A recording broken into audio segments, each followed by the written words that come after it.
What is going on, everybody? Welcome back to Tyke Miller Outdoors. We are out here on Lake Winnebago doing a little bit of trolling, a little pre-fishing for Walleye Weekend here. As you can see, the big motor is back in action. We're doing some braking procedure here, but we're going to do some fishing. We're out with my brother Tim here. Let's see what we can find today. You gotta get practice. Yeah, you need practice netting. Especially on this side. Ooh, I almost going off last weekend. That feels good. I'll put it down. Feels better than that sheephead that was domed before, or the white bass.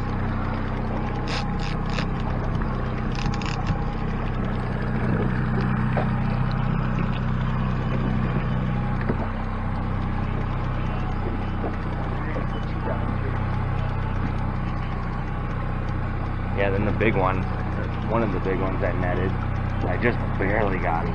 The one over here, actually, I pulled the line and stamped it. he's had that happen a few times. Oh, we're up on the surface spinning. Looks like a little walleye, smaller walleye, or white bass.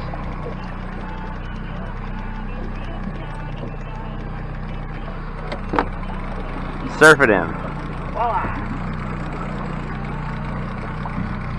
Meow. Another sauger? No. Yeah. No, it's got a white tip, doesn't it? No. It's a sauger. It is. Yeah. Huh. So.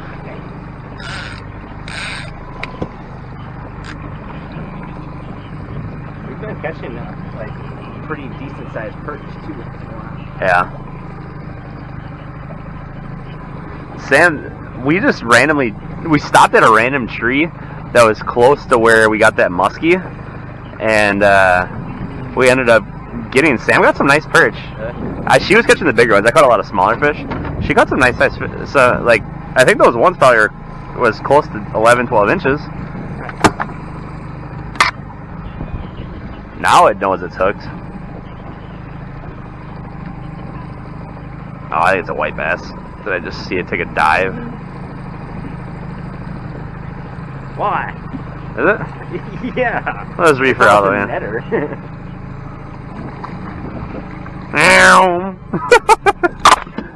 Watch yourself. Oh my goodness. Hey! Knock the camera off my fucking head. That did not fight like that kind of a fish. On the old Walleye Warriors bait. He's like kind of do that dive. Yeah. That's what it looked like I saw, and I'm like, I was like, there's no way. Stop it.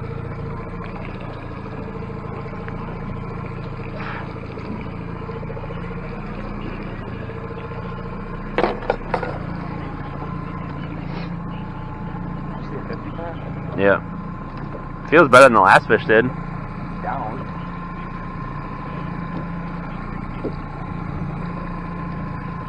What do you got? 20. Yeah, that should be a good one. Drag good?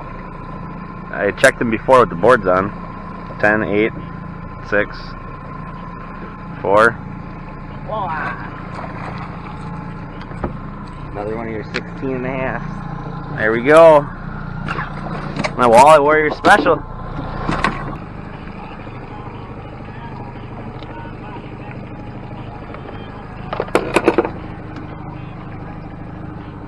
Feels right.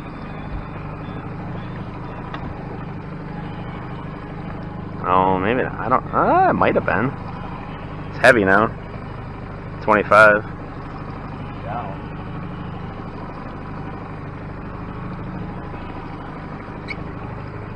Down.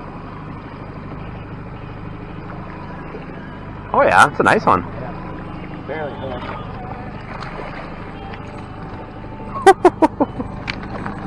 That's your tournament fish right there. Oh yeah. Did it get off? No.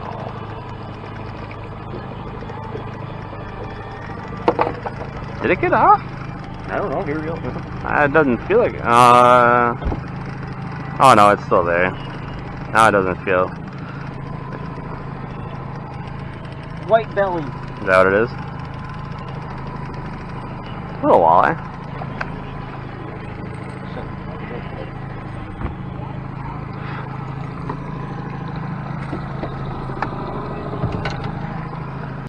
And we have no more audio. At some point over the course of the day, I managed to turn off the microphone, and I never realized it until I was back up here at home.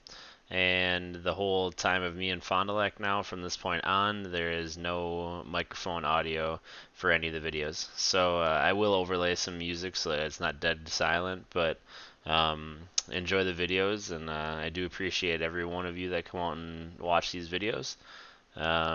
Any questions or comments or anything, definitely feel free to hit me up in the comments below.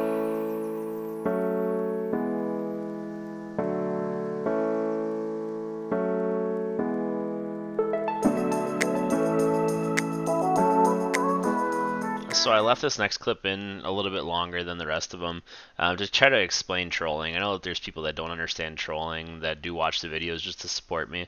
So what we're doing here is Tim got a fish on his outside board, and I'm letting out the line on his 2 inner boards. We're running 3 of them, so they're all staggered out there, and I'm letting line out so it gets out back past the fish that's connected behind the board.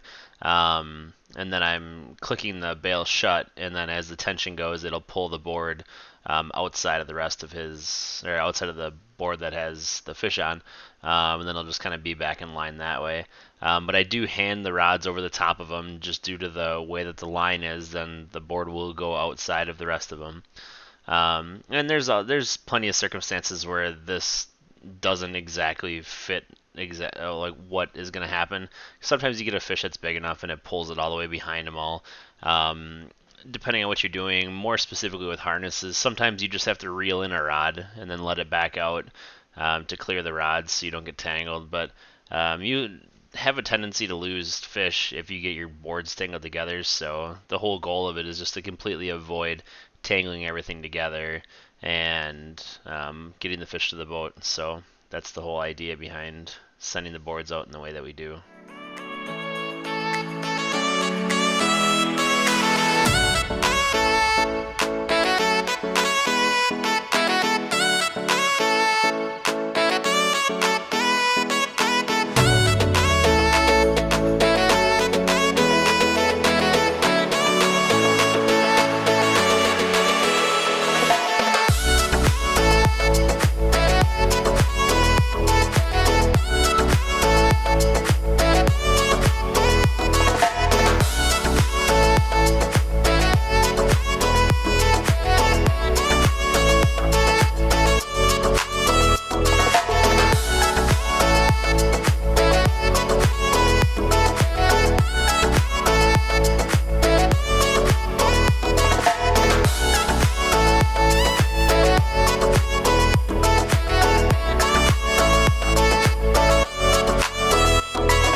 So in these days of pre-fishing, we had a little bit of a mixed bag of what we were doing.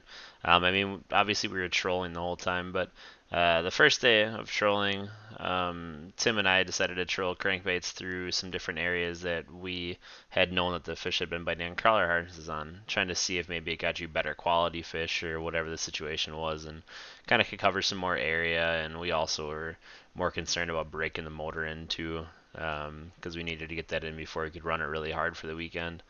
So we were out trolling crankbaits on the first day, and obviously we'd pulled in some decent fish, right? And I mean, we were using, I mainly had on number 7 flicker shads, and some Walleye Warrior Outdoors customs colors. I will link them down below. But we were using the Razzle Dazzle and the Purple Rain colors. The Purple Rain is still available. I do not believe that the Razzle Dazzle is. I could be wrong though. And then on the I also got some fish on. We called it the Bumblebee, but it was a custom painted number 9 flicker minnow from Rippin' Lips Tackle. And then on the second day with Owen, we decided to switch over and do a little bit of crawler harness fishing, just to kind of get more action and try to keep Owen interested. But he seemed to be more interested in netting and running the kicker motor. And the bugs were bad and it was kind of hot out, so whatever it takes to keep him interested and get him on the boat. All he wanted to do is to be with us. So colors were all over the board for the harnesses though on the second day of pre-fishing there. But thanks for watching the video, and I hope you guys all have a great day.